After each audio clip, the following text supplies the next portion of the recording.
This is the Palin Update on Mama Grizzly Radio. I'm Kevin Scholla in the Narrowgate Security Agency studios. Children with special needs for too long have been excluded. They've been set apart. Too often, state and federal laws add to their challenges.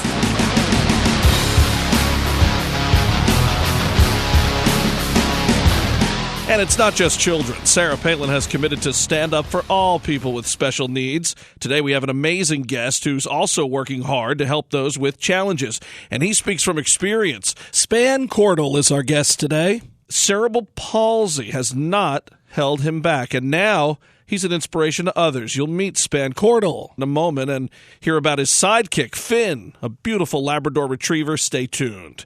Governor Palin calls out Barack Obama for his failure to defend Christianity.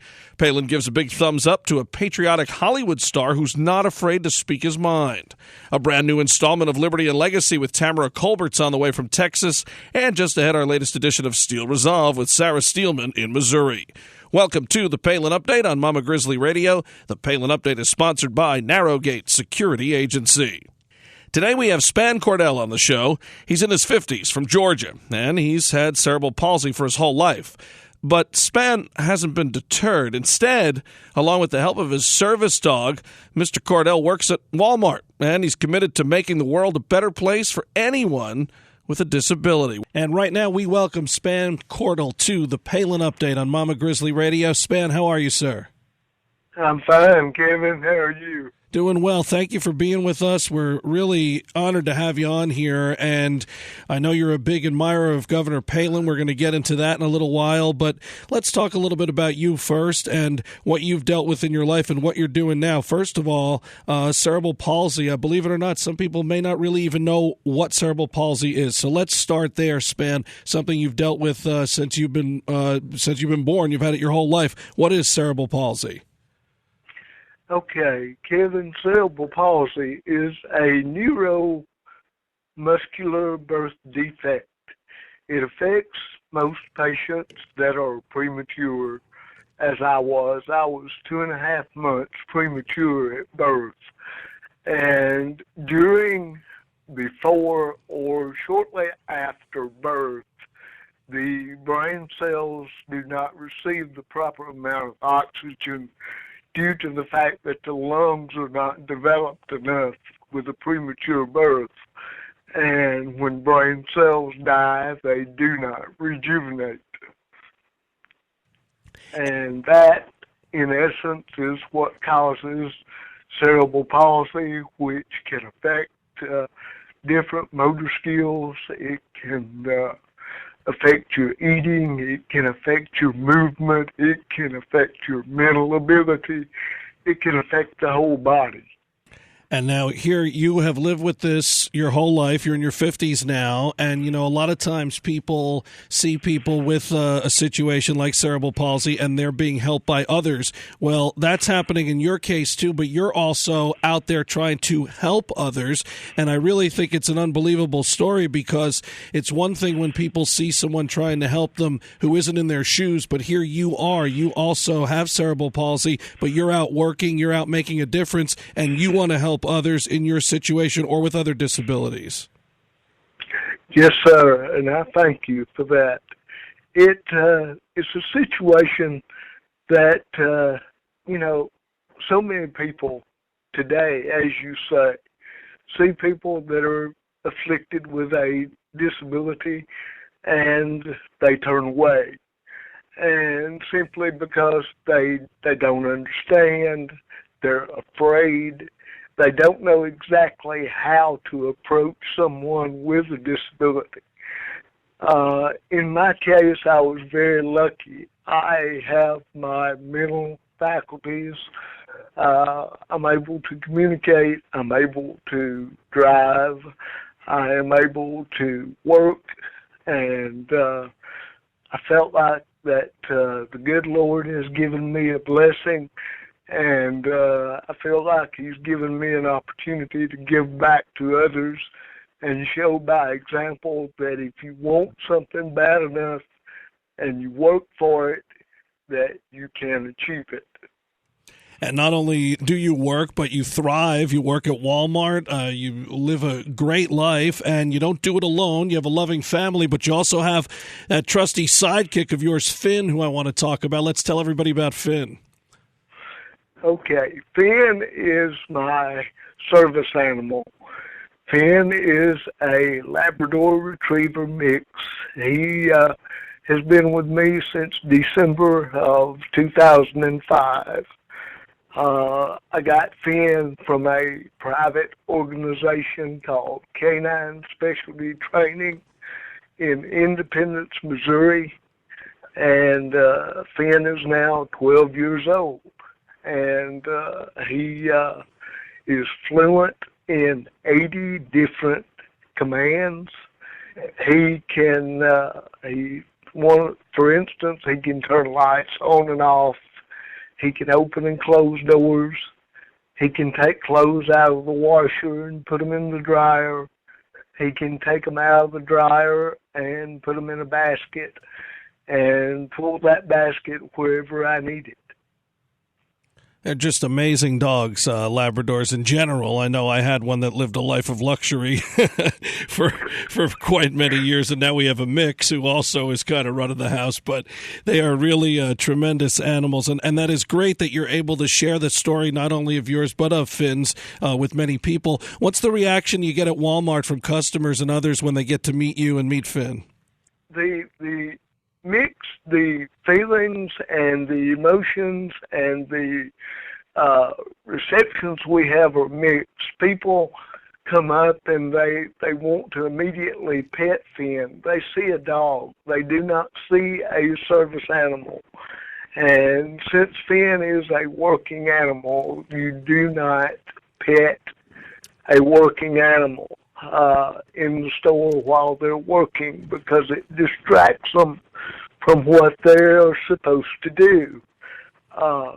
Children are the best, because they walk in, they see Finn, their mouths immediately drop open, and they're asking their mother, what's that dog doing in the store? Why can't I bring my dog in here? Right. And you see the parents kind of looking at each other and kind of go, well, they don't know exactly what to say. And then they walk up and we discuss it, and I tell them basically what Finn does. And some reactions I get is, you're not blind. And the reason that is because people are not aware of what a service animal is. Basically, most people, the only type service animal they are aware of are seeing eye dogs.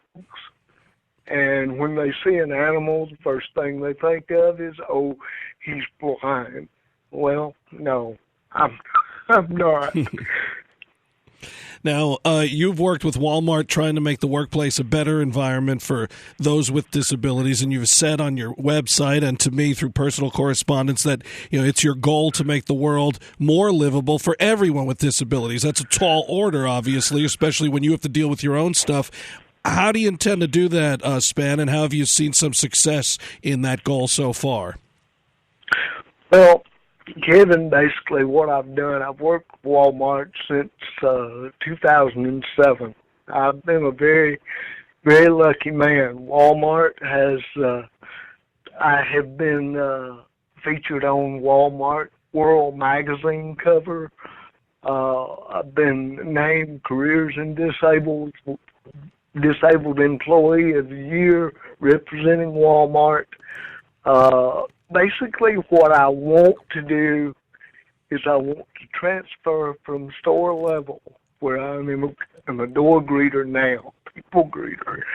I want to leave that. I want to move to the corporate office and work in Walmart's ADA department.